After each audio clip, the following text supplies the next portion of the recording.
I'm Marcus Smith, and this is Constant Wonder. Every morning, we awake to a world marvelously alive. Where do we encounter awe and wonder in this world? In animals and plants, in deserts, on mountains, in forests, ocean and sky, in history, art and science, in human striving and human kindness. Join us as we quest for the awe and wonder of knowing we are part of something infinitely larger than ourselves. By 1981, black-footed ferrets were thought to be utterly extinct. Today, we bring you a heartening tale from animal conservation history. And frankly, it's stunning just how close this mustelid came from disappearing forever.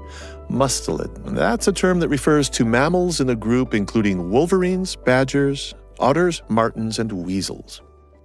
Let's open the story with news that landed in late September of 1981 like a bombshell. There was a big excitement. Holy cow. Here's this species we thought that was extinct that is now alive again. Travis Leveri is a wildlife biologist. He's founder and director of an organization called Prairie Wildlife Research, which has a mission to conserve native species of the prairie along with their habitats. Among these animals, the black-footed ferret. Now, credit for the rediscovery of the black-footed ferret doesn't go to Travis or to any other persistent biologist, not to any human, actually.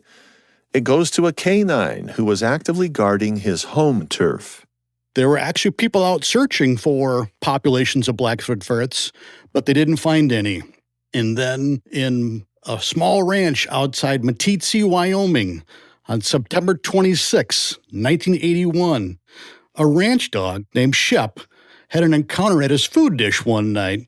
A little creature came in, possibly to eat some dog food. Being the good ranch dog that he was, Shep defended his food dish and his territory, and he killed this little creature. And the next morning, his owners, John and Lucille Hogg are their names, came outside and saw this strange little creature that Shep had killed. And John picked it up and looked at it and said, wow, that's kind of a neat looking thing. And they kind of speculated as to what it might be, and they weren't sure. But John then threw it onto the garbage pile, and it sat there for the better part of the day until his wife, Lucille, said, hey, we're going to go to town today. Why don't you grab that creature off the pile? We'll take it to the taxidermist, and we'll get it stuffed. And luckily, the taxidermist knew what it was and called it in, and that's how we rediscovered black-footed ferrets, a species that was thought to be extinct. We actually do celebrate September 26 as Black-Footed Ferret Day, even though it signifies a day that a black-footed ferret died, but it led to the rediscovery.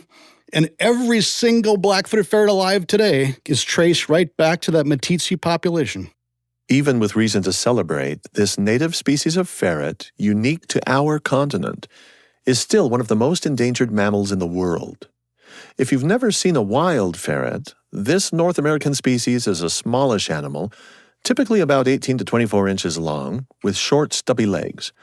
It stands only about 5 or 6 inches high. Apart from their distinctive black markings, their trademark black feet, of course, which look more like black boots, actually, they have little masks on their faces, also black, a bit like a raccoon mask, and a black-tipped tail. Otherwise, they're predominantly tawny in color, with a lighter belly and white on the forehead, muzzle, and throat. Their necks are not slender, just about the same thickness as the rest of their body, and they have little round ears. A black-footed ferret moves like a slinky toy, able to quickly bend itself practically in half to reverse course. That's a skill particularly useful when scurrying through underground burrows, sometimes only 4 inches in diameter. If you want to see some crazy footage of these bendy bodies, check out the reel on our Instagram at Constant Wonder Podcast. They live in family units called coteries. A coterie consists of an adult male, 2 to 3 adult females, and all their young less than 2 years old. And that coterie takes up about an acre in space. So a coterie could consist of, in a good year with lots of vegetation, 15 to 20 animals. In a dry year like we've got right now, we're probably down to the 10 animals per acre.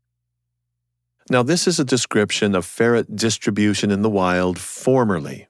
But don't forget that back in 1981, everybody thought the last wild ferret had died off.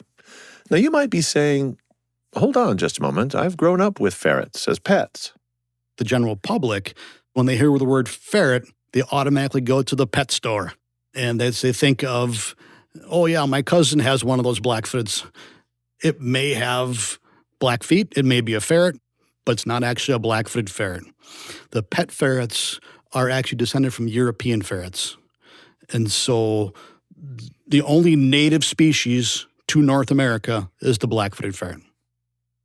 It's because of this confusion, primarily, that most people just don't realize how precarious the black-footed ferret's situation really is.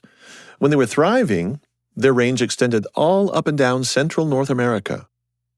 Black-footed ferrets once occurred from southern Canada down to northern Mexico and from Kansas, Nebraska, all the way over to Utah. So picture that Great Plains area of 12 U.S. states and a little bit of Saskatchewan and Alberta, and then down into Chihuahua, Mexico. That's a huge area. And so when you think of most endangered species, you sometimes think of something that's really localized or small populations. But this was once a widespread species. Their expansive presence on the continent historically is hardly the only noteworthy thing to say about this range of theirs. When you look at that map, it also is the exact range of 3 prairie dog species. Black-footed ferrets are specialist predators, and they specialize on prairie dogs. We only find them on prairie dog colonies, and they only use prairie dog burrows to complete their life history. You just said we only find them with prairie dog colonies. That's their exclusive location and their mainstay for their food. That's it. So we cannot talk about black-footed ferrets without talking about prairie dogs because they provide the habitat for black-footed ferrets, and that's the only place that we have black-footed ferrets.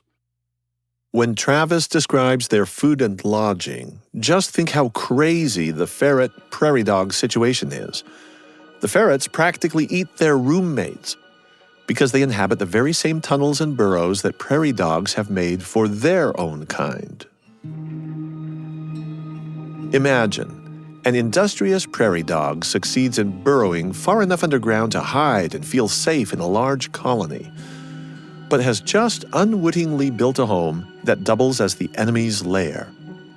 From the ferret's point of view, there's no need to leave home to hunt when your tummy's growling. So ferrets are sleeping all day long. Prairie dogs are awake all day long. So they've got that opposite schedule, and that's part of what ferrets use to their advantage in terms of trying to kill a prairie dog, because a prairie dog is just as big, if not bigger, than a black-footed ferret. So they have to use some advantages, get them while they're sleeping. This is like you grow up as a prairie dog and already your predator is sitting there in the living room, right? Prairie dogs have a little bit of a tough life. They are food for a lot of species, whether it be hawks or coyotes or badgers or rattlesnakes or black-footed ferrets. So that's why they have that social system. When you go out into a prairie dog colony and you hear them barking at you, and that's them alerting their coterie mates that there is a predator and a threat coming to us. And then, yes, the worst threat of all is when you're sleeping at night and something creeps into your bedroom and suffocates you. Oh. That's a black-footed ferret. Oh, suffocation is the method? Yes. One of the common myths about a prairie dog colony is that every burrow has a whole bunch of prairie dogs in it. It's actually just the opposite. Very few of those burrows actually contain prairie dogs. The prairie dogs sleep together in a family group down in one or two of the burrows within that coterie, that family area, about an acre in size. And a ferret creeps down at night, figures out kind of where they are down there. Now, it's pitch black, so no matter how good the ferret's eyesight is, it's still a cave. So it's going to use its tactile senses, its sense of smell, its sense of hearing to kind of get into that pile of prairie dogs, and then it's probably a little bit of Goldilocks. This one's too big, this one's too small, this one's just right. And it'll clamp its mouth down on the neck and suffocate that prairie dog. That's pretty gruesome, you know. Yeah. That's nature. From everything Travis Leveri has said about the prairie dog's vulnerability to these predators who embed themselves with their lunch, the black-footed ferrets seem to have the upper hand. However, prairie dogs were once far more plentiful than their predators. It was their sheer numbers that allowed them to compete and survive. Meanwhile, it was the ferrets' near total dependence on prairie dogs that in the end proved to be their own greatest susceptibility. Now let me explain this. Prairie dogs and black-footed ferrets had coexisted for eons on the Great Plains as their mutual habitat, though, as you've already heard, hardly in an amicable relationship. Then, at the beginning of the 19th century, the existence of both species came under extreme pressure with the incursion of two separate threats which came at them from either side, both on the east and the west. The Great Plains were being overrun. How, boy! Get along now! How, boy! How! As the Great Plains were settled, and we started to do homesteading and farming and ranching and things like that, we simply just plowed over a lot of the native prairie, and that included prairie dog colonies. So a lot of, say, central Kansas was prime prairie dog habitat, and a lot of black-footed ferrets were there and simply got plowed over.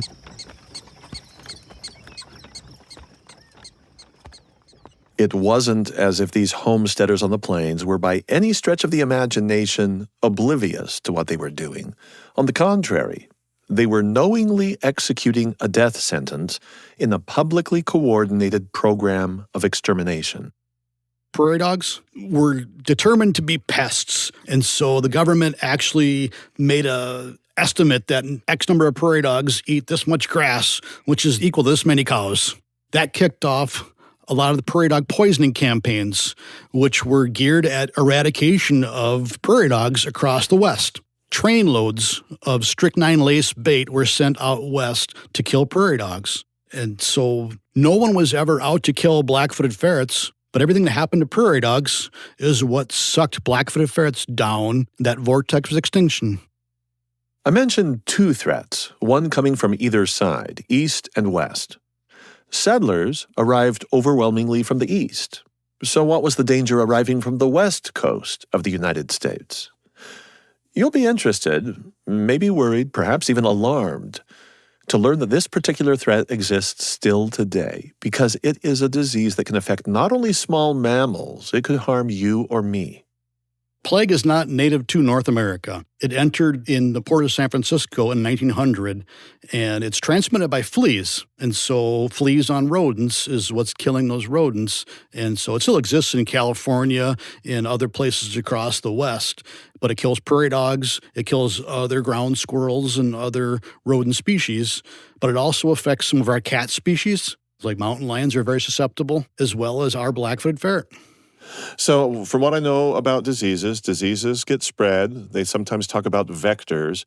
Is the story accurate if I start connecting dots here to say the prairie dogs were like a vector carrying disease to the black-footed ferrets? And if so, how? The prairie dogs would be victims of plague, so they would be hosts. And so the vector would be the flea that is biting the host and transmitting that bacterium into the bloodstream. And so we actually have two things going on with plague. It actually kills prairie dogs, and it kills black-footed ferrets. So even if a black-footed ferret isn't bitten by a flea, it might eat a prairie dog that recently died of plague and taking a massive oral ingestion of the bacterium.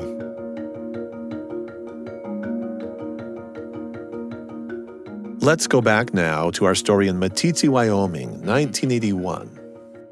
Even though people were justifiably overjoyed to hear about the discovery of a black-footed ferret still alive, well, actually just recently still alive on the planet, the party didn't go on for very long. Whatever tiny remnant of the species was left, these black-footed ferrets were still extraordinarily endangered. So from 129 in 1984, they were down to 58 in 1985. And so they knew something was going on. And they figured out two things. Two diseases were impacting this population. Sylvatic plague, which is the same Black Death that kills people, was killing the prairie dog population. And then canine distemper, similar to what your dogs can get, was also killing the black-footed ferrets. So they had to make a hard decision. What should we do? And in the meantime, this population is spiraling down the drain. With the clock running out, choosing the best course of action was crucial, and there was intense disagreement among the experts about what to do. The very people tasked with watching out for wild ferrets were philosophically divided. Now, Travis Levere was in grade school when all of this was going down, but he's fully conversant with what happened back in the 80s. I know some of those folks very well. One of them was just with me last week in the field. I've tried to become a student of history of black-footed ferrets. I'm going to write a book at some point in time about a lot of this. There was the U.S. government, U.S. Fish and Wildlife Service, and then a private consulting firm called Biota that were doing a lot of the work on the ground with black-footed ferrets at Meeteetse. But the authority for black-footed ferrets was under the state of Wyoming, under their Game and Fish Department. And the Game and Fish did not see eye to eye with the other side. There was a lot of argument, what should we do? And the Game and Fish side of it generally wanted to kind of leave it alone. Maybe they'll survive plague and whatever else, and it'll be just fine. And then meantime, the other side was saying, we better do something or we're going to lose this. And they captured the first 6. This was in the fall of 1985. And brought them into captivity. That was kind of the concession that we'll bring some in. And they were having a meeting. This is in Laramie, Wyoming. And the veterinarian for Wyoming Game and Fish Department came into the meeting kind of ashen and really just, you could see he was distressed. And he said, one of the 6 black-footed ferrets we just brought into captivity died of canine distemper. And another one is sick. And we expect the other ones to die as well. So they pulled 6 out, and they died of distemper. Wow. One of the attendants at that meeting stood up and slammed his fist on the table, and he said, that's it. Go get them all now. Get out and just start trapping them and bringing them in. My buddy Steve Forrest, who was there, he says, we drove up that night and started capturing ferrets. So clarify something for me here. With this awful news, were they now really going to try to get every last wild ferret off the open land and bring them all in? I mean, you'd think that with this very bad news, everybody needed now to just pull together. Even at that, they still decided to not capture all of them. Brent Houston, who was one of the technicians working up there, he had caught a ferret. And Wyoming Game and Fish had said, no, we've reached our quota. We're done capturing ferrets for the season. And he actually cut the trap open with wire cutters to let the ferret go. So Brent said they nearly came to blows out on the prairie. That was fall of 85, going into 1986. They captured a few more up. They tried to breed them, and it was not going well. They knew that there was a couple left out in the wild. So they went out in the summer of 86 and found them, and then captured them up over the fall of 86, captured up 11 more. So we have 17 in captivity in the fall of 86. And we start getting into breeding season into the winter of 86, 87, and it's not looking good. They're not pairing up well. They're not looking like they're going to have a successful breeding season in captivity. They knew of one ferret still out in the wild. They didn't see him, but they could follow his tracks in the snow back to a single burrow. And so they set a trap on that burrow and waited for 5 nights. 5 consecutive days of that trapping on that burrow, and that ferret finally came into it. This was February 28, 1987, and it was an old grizzled male, and they took him into captivity, and he bred everybody. So it came down to the very last black-footed ferret from the Meeteetse population to save the captive breeding effort. People like Travis Levere, who are impassioned advocates for animal conservation, inspire me. I think Travis was a natural for this job. He grew up in Milwaukee, Wisconsin, but his family spent summers in the rural northern part of the state, where he loved fishing the lakes and exploring the woods. I can recall in grade school wanting to possibly work for the U.S. Postal Service up north so I could be driving around in the outdoors and seeing animals on my postal route. I didn't realize that there was actually a job to be a biologist. My first desire was to be a U.S. postal worker up north in northern Wisconsin. You would have been a slow one, I think. Exactly. Years later, as a newly minted biologist, Travis hadn't ever heard of them when he received a temporary assignment to work with the black-footed ferrets of South Dakota, but he quickly fell in love with the animals and their ecosystem. That was back in 1995. Ferrets, reintroduced to South Dakota, really hadn't yet been back in that neighborhood for very long. That dramatic rescue of those last 18 and pulling them in captivity happened by 1987. And then they started to breed them in captivity. And they were successful that by 1991, there was enough black-footed ferrets produced in captivity in the zoos that we can start putting them back out into the wild for reintroduction. And so the site I work at, mostly in South Dakota, is the second release site starting in 1994. Now, this is not an unmitigated success, is it? It's a process, and some years are really successful, and some years are setbacks. And so the way I think of this is that as humans, we unraveled the prairie dog ecosystem over 150 years. So just putting this thing back together overnight isn't going to happen. This is going to take some time and some dedicated effort, and this is a long game. So we need to have healthy prairie dog populations, and that means plague being controlled at some level. And again, plague is not native. And then healthy ferrets on top of that. Travis works on the front lines of ensuring that these once again wild ferrets get a chance to make a go of things. There's a sacrifice specific to his kind of work, a sacrifice that's inevitable because these animals aren't awake when most humans are. So average work hours for someone like Travis are going to be a little bit upside down, at least compared to my work hours, for instance. Most of our field activity occurs with black-footed ferrets in the late summer, fall months. So my day begins at, say, 5, 6 p.m. That's when I wake up. I'll have breakfast, if you want to call it breakfast, and we'll prepare for the night. Usually we'll go out about 9, 10 o'clock at night. Part of the work for Travis and his crew involves fighting this actual plague that plagues ferrets. And to do that well, they've got to go to the source. Our efforts to combat plague are really just a warfare effort on fleas, the vector of plague. And so the most effective tool that we have right now is an insecticide dust that we spray down into prairie dog burrows to kill fleas within that burrow system. And that's pretty effective. It can last for a year, sometimes a little bit longer, to protect those prairie dogs and actually the ferrets too within that ecosystem.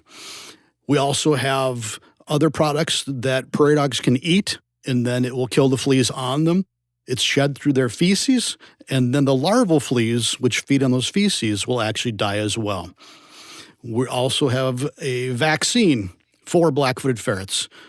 Now, it's not something you go to the pharmacy and you can get a couple doses of plague vaccine. This is actually developed by the U.S. Army for humans, and it works really well on black-footed ferrets. So it's a multi-pronged effort. While he's out driving around at night, Travis has a practice of talking into a little pocket recorder, and he graciously shared audio with us from one night when he was out making the round, monitoring and inoculating ferrets out in the field, in the wild. So here he is, out at work, moving along the road.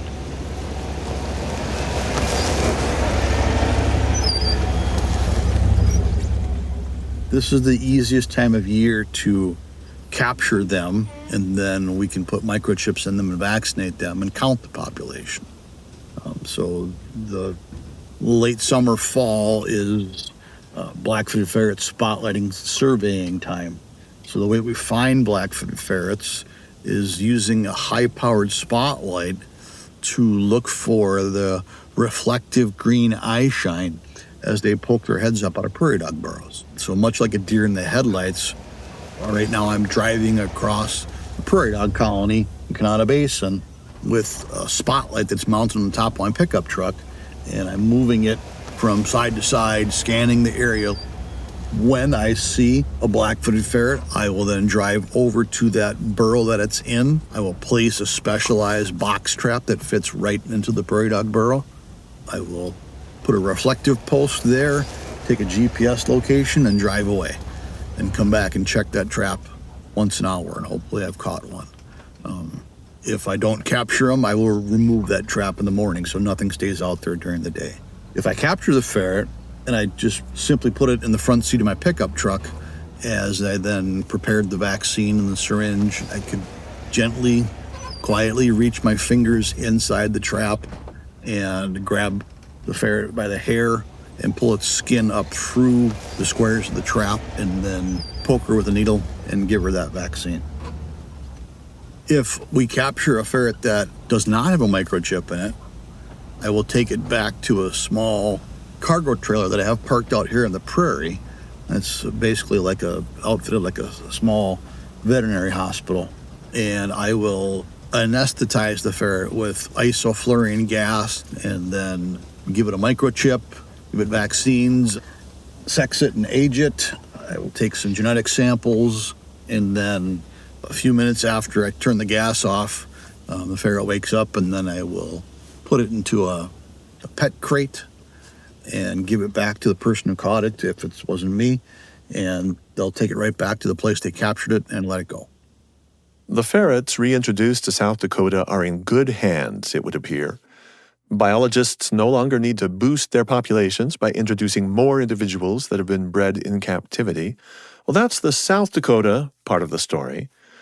But in the course of visiting with Travis Leveri, we heard him mention that only a couple of hours from our studios right here in Provo, Utah, a release of captive-bred ferrets into the wild was just about to take place at the location of a colony that does need reinforcements. Would we like to go observe, he asked. Well, duh. So in just a moment, we're going to take you along as Tenery Taylor from the Constant Wonder team ventures out into the deserts of northeastern Utah. She and other enthusiastic observers came practically nose to nose with ferrets. Some of them wily, others scared and skittish, but one that turned out to be marvelously cooperative. That's all coming up here on Constant Wonder. I'm Marcus Smith. Dramatic tensions in life can be overwhelming. Working through them can be well worth it if we see that our efforts are genuinely helping to secure justice, to lift people up who are downtrodden. BYU Radio has a new original podcast that gets right to the heart of life's classic conflicts and tensions. It's called Conflict Coach with Dr. Emily Taylor. On this podcast, Taylor, who is a certified mediator with a PhD in psychology, helps real people grapple with real conflicts. From disputations at home to tensions in the workplace or community, conflicts are part of life, but they don't have to ruin it. Each episode reveals strategies for developing better relationships, even when there's disagreement. Learn how to find what's actually at the bottom of a specific kind of interpersonal tension. The podcast's great value comes when you get to witness actual situations with participants being coached through real difficulty by Dr. Taylor. Look for Conflict Coach with Dr. Emily Taylor on BYU Radio or wherever you get your podcasts. Fall is the time of year when captive-bred black-footed ferrets can be set free into the wild. And so producer Tenery Taylor for Constant Wonder and our sound engineer Trent Reimschüssel headed on out into the deserts of northeastern Utah for a planned release. Out under a late afternoon sky in a wide-open desert place called Coyote Basin, 35 miles south of Vernal, Utah, I joined up with a group of about 30 people to witness what can only be described as a most hopeful endeavor: the release of captive-born black-footed ferrets. A third of the group were eager children, but I was eager too, knowing that these are the most endangered mammal of North America. A biologist named Justin Shuvin gathered the group to give instructions. He works with the National Black-Footed Ferret Conservation Center outside of Fort Collins, Colorado. Forwards and the levels 32 foot, so even if he were to yell or something. Get to hold one. Don't you worry. We have a lot of ferrets here today. They did that. That's the famous black-footed ferret bark, and it makes everyone jump. If you worked with ferrets for a decade, you will still jump because it is just so sudden and so loud. They will do that a lot, especially when you're releasing them. He was standing in front of a large white SUV, which he'd left running since ferrets, as nocturnal creatures that live underground, well, they're sensitive to heat, and so the 29 ferrets that he'd driven more than 350 miles were chilling in their cat-sized pet carriers. We have 25 kits that were born this year, so they're in between like 3 and 4 months old, and then we have 4 adults. Is this an adult? That's a kit. That's a kit. It's an angry kit. Black-footed ferrets, what do they eat? Prairie dogs. Yep, just prairie dogs. Like 90% of their diet is prairie dog. So we're gonna find a nice burrow and we're gonna get the crate lined up to the burrow. And then we'll have like gloves on and we'll have a little stick. First of all, I hope all you guys know just how lucky you are. There are very few people in the world that have released an endangered species, let alone the black-footed ferret, into the wild. So pretty cool day for you guys. This is a species that's not only endangered, it was almost extinct. And when it was thought to be extinct in the wild, there were none in zoos, none in captive breeding programs at all. So all of these guys, they were born in captivity. They were born either at our place, or we have 5 different zoos that also breed. And then they go through a preconditioning process. So they live outside in outdoor pens in prairie dog burrows, get to hunt live prairie dogs, kind of like ferret boot camp. And then if they pass, then they're ready to be released into the wild. So these all passed. And so I loaded them up this morning and then drove out here to meet you guys. On every crate, you'll have a piece of tape that says who the mom was and stud book number 11492. So this is the 11,492nd animal to be born in the program. There were only 7 animals that started the original program. So over 11,000 born from those 7. We had an awesome breeding year this year, like most successful since 2009. We had 400 animals born. We're releasing over 300 probably. Good number of them going here and South Dakota, Montana, Colorado, Wyoming, Kansas. It's a good year. Good year for ferrets, hopefully. All right. Divide up some animals and get to the fun part. I joined a group with Brian Maxfield, a wildlife conservation biologist with the Utah Department of Natural Resources. He was coordinating this release with Justin, and he had come out ahead of time and selected the prairie dog burrows where the ferrets would be released. The release process was simple, in theory anyway. Each pet carrier contained 1 ferret. Also in those carriers was a foot-long length of 4-inch wide black corrugated septic pipe. Because ferrets are burrowing animals, the ferrets born at the Ferret Conservation Center are provided with these pipes to replicate burrows. And when they graduate from the training, which means they've proved they can catch a prairie dog all on their own, well, at that point, the ferrets are tucked into that foot-long length of pipe and loaded into the animal carrier in Justin's SUV. Here's Brian describing what usually happens at the release site. So when they come and that tube's in there, they usually really cling to that. Kind of will sniff around and get accustomed to the smell, calm down, and then they'll kind of come out of that tube a little bit more and a little bit more. And then if they see the burrow, they'll run right down the burrow. An entrance to a prairie dog burrow just looks like a hole in the ground about 3 to 6 inches across. They often show up in a mound that's had several burrows dug through it. Brian had tried to pick homes that looked promising for the ferrets. You can see tracks for prairie dogs in here in this loose dirt, and then there's fresh scat. So there's bred prairie dogs in this area. But a lot of times I will look for a burrow just adjacent to a burrow like this, because I don't want to put them down a burrow that's got a prairie dog right in there. so that they don't get into a fight or something right off, so they're not stressed as much right when they're released. In our group were a couple of dads and their sons. The kids were both excited and nervous about releasing the ferrets. A 7-year-old named Crew was about to take his turn freeing one into the wild. Now, Brian had carefully set down one of the animal carriers on a mound outside the entrance to a burrow. Crew's job was to open the latch. The door opens towards you. There you go. Now you have to sing to it to get it to come out. You don't know the ferret song? Nope. No, I don't know the ferret song either. I was just making that up. Could you let it out? What you gotta do, Crew, is just say there's a nice prairie dog. Well, as Brian said earlier, there might not actually be a prairie dog in that burrow. But the biologists do want to get the ferret off to a good start.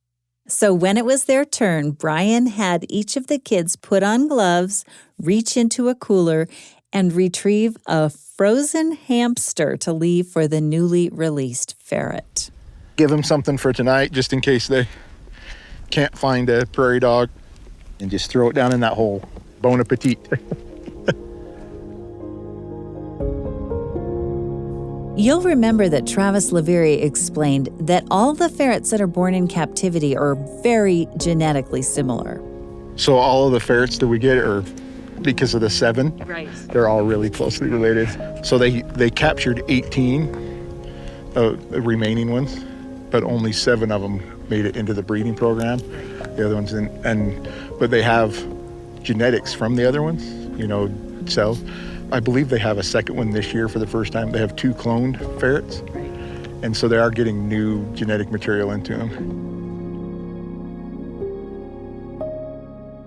Before beginning the ferret release, Brian and Justin had explained how the kits would probably be shy of us humans. After all, they were still only a few months old. They would likely either run directly into holes and hide, or scramble around wild, running away from our group. The adult ferrets in this release, they may have lived in captivity for a couple of years. We were told that they sometimes actually approach humans instead of scampering off to get away when set free.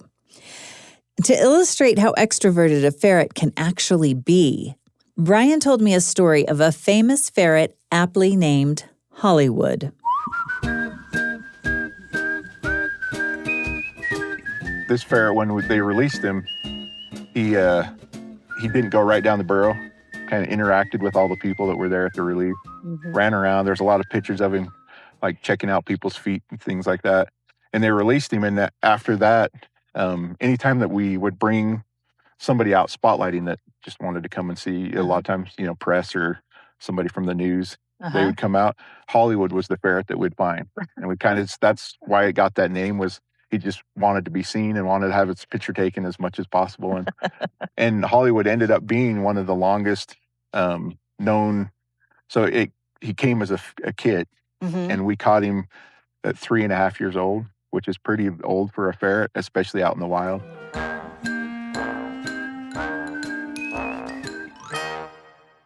We didn't appear to have any ferrets wanting to bask in the limelight. No movie stars among them.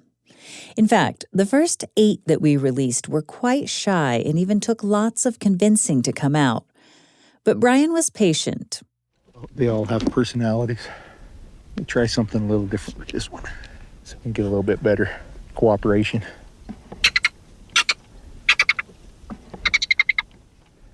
Once we coaxed the ferrets out of their tubes, they shot right down their burrows, maybe popping quickly back out to snag the frozen hamster, and then making a hasty retreat back underground.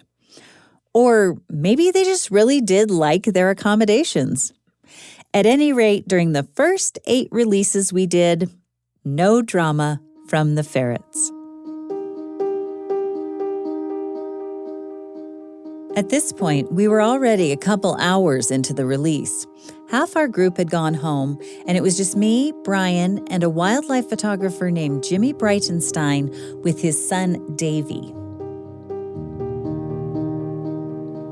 Brian had brought along a camera, which isn't his practice because he's usually much too busy for that.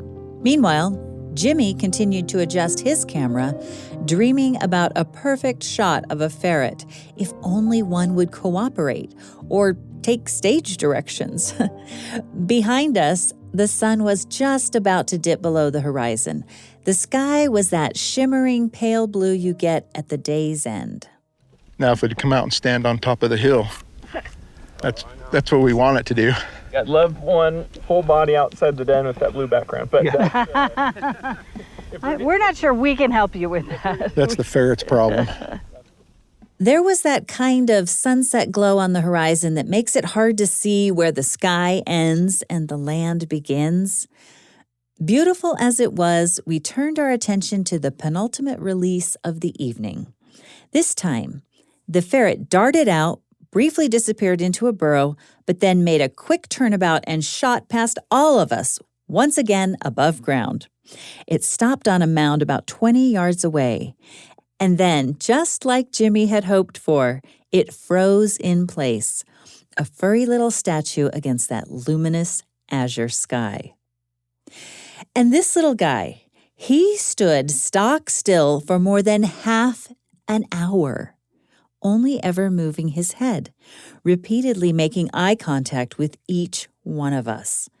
The photographer's dream come true. And Brian seemed himself quite mesmerized by the sight of what was happening. Stand up. Closer, see how close you can. It's weird that he's just staying in the open. After 32 minutes, Brian got close enough to the ferret that it finally decided to duck into a hole. We left it with a frozen hamster, gathered up the last caged ferret, and released it without fanfare into a burrow. All the other groups had long since wrapped up, and Justin, the biologist who had given everyone instructions and divvied us up into our various groups at the beginning, he drove up to see how we were faring. How'd it go? Good. We had a very cooperative one for taking pictures. It sat out in the open, not even by a burrow, like on the side of a mound, but not near a hole, and it just sat there. You can hear the excitement in Brian's voice. Jimmy Breitenstein, too, couldn't stop thinking about that extended photo shoot with the ferret, even for days afterwards. Now, Jimmy photographs exotic animals all over the world, lions in Kenya, for example. But that ferret wouldn't leave him alone. I caught up with him a week after the ferret release. I think about it multiple times a day. I look at the pictures multiple times a day. It's just something I never even dreamt would happen or I would be able to experience. To really understand why Jimmy didn't dare dream about black-footed ferrets, we have to go back to a moment of disappointment in his childhood. More about this photographer's dream come true in just a moment. I'm Tenery Taylor, and this is Constant Wonder. I'd like to introduce you to another show from the BYU Radio family of podcasts, The Lisa Show, hosted by comedian, believer, and single mother Lisa Valentine Clark.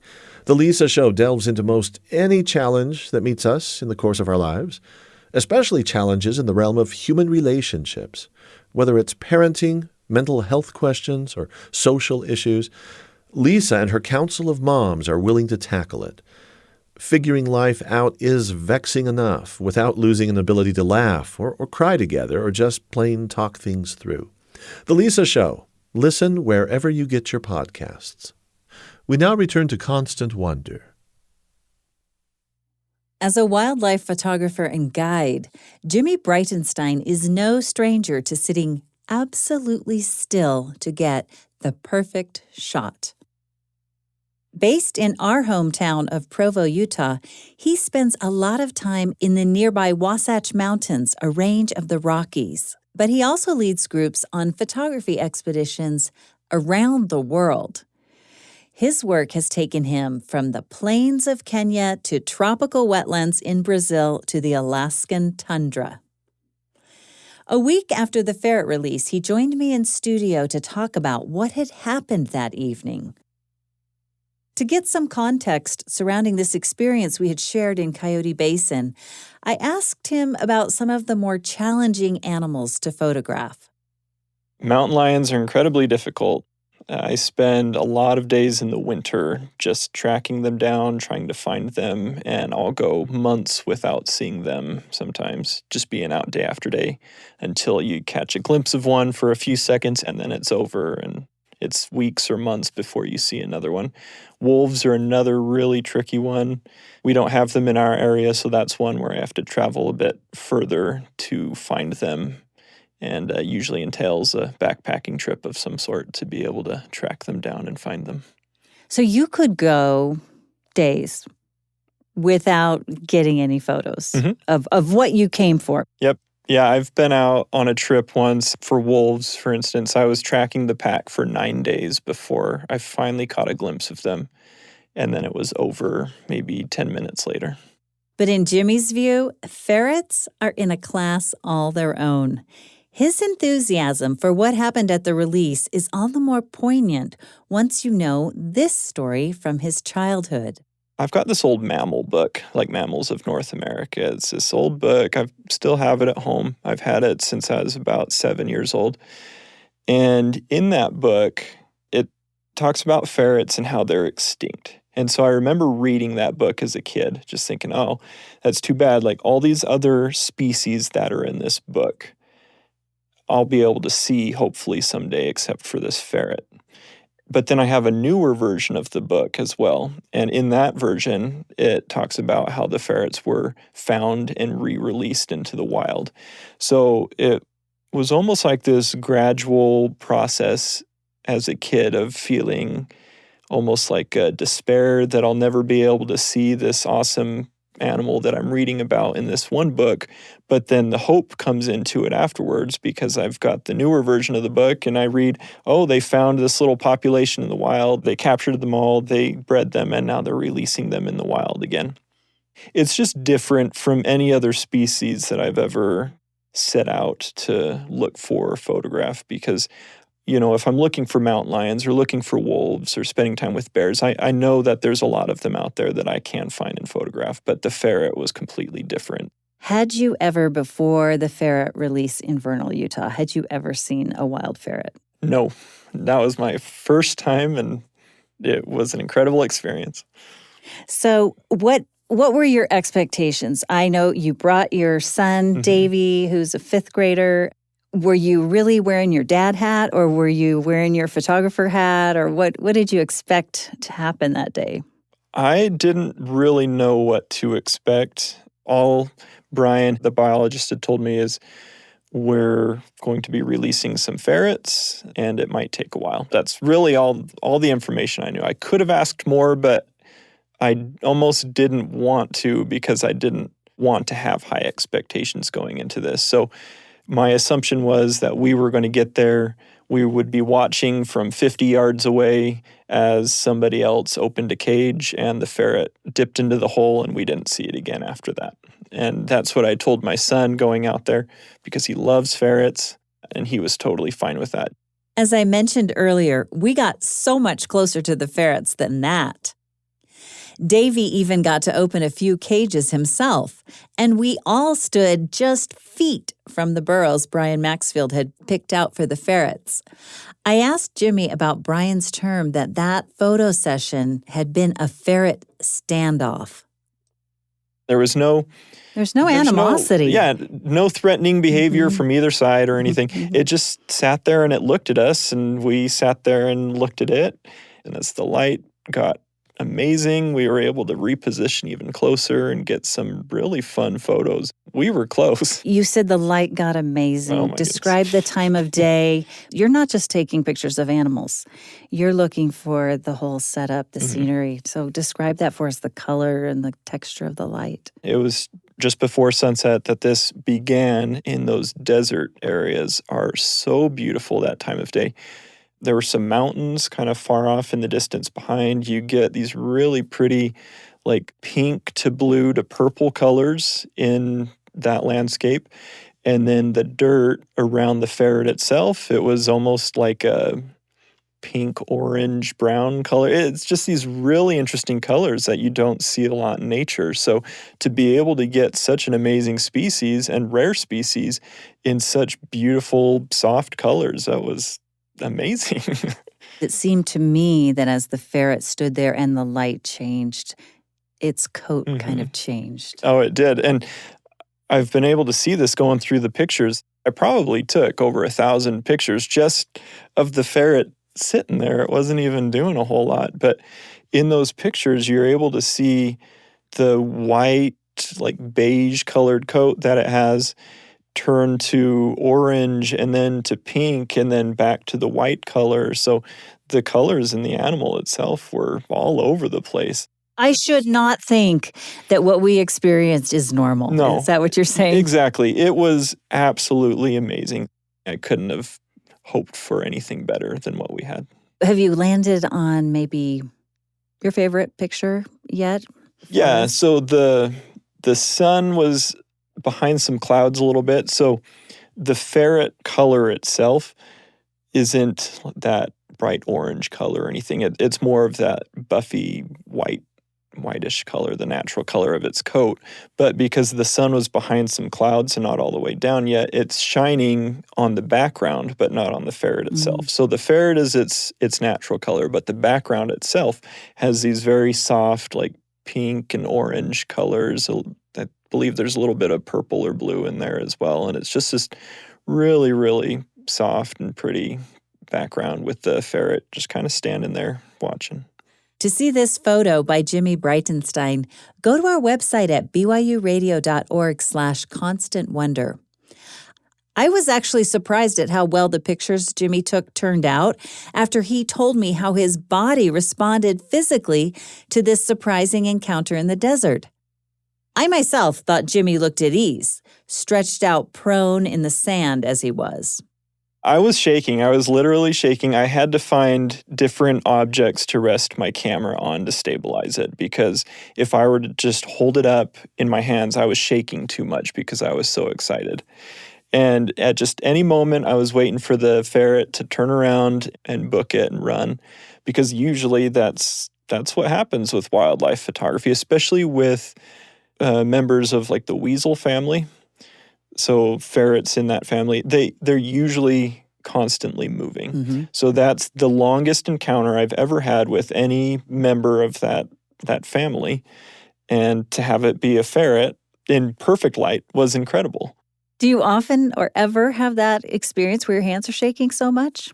Yes, usually with a species that I've never photographed before, or a scenario, like a behavioral scenario that I've never photographed before, especially if it's one that I've been anticipating or waiting for a long time, or hoping for a long time. So this ferret was pretty much the top of that list. Right. I'm all smiles, even just now thinking about it. I mean, But given all that, the pictures weren't even the best part of the day for Jimmy. and hey, I went out with Davey. He was able to release 5 of them himself, which for me, I mean, the photos were great, but to see my son be able to do that and participate, that's probably the top thing. I couldn't have hoped for anything better than what we had. And if you feel like Jimmy's experience was just too unique and you'll never have a chance like that, I'm going to leave you with some advice. This is from Travis Leveri, the ferret biologist in South Dakota. You may not live near the prairie, but you know what he means. You've likely got some spot of wild nature near you. It's just an amazing place to be out in the prairie, but it's not something that we're all familiar and comfortable with. So I encourage everybody, go find that wonder on the prairie and just spend some time out there. Turn off your phone, sit down, feel the wind in your face and smell the different things, and bring your binoculars and look around and go out there at night, do some camping, lay on the hood of your car and just look at the stars. And amazing things are going to be part of that sensation for you.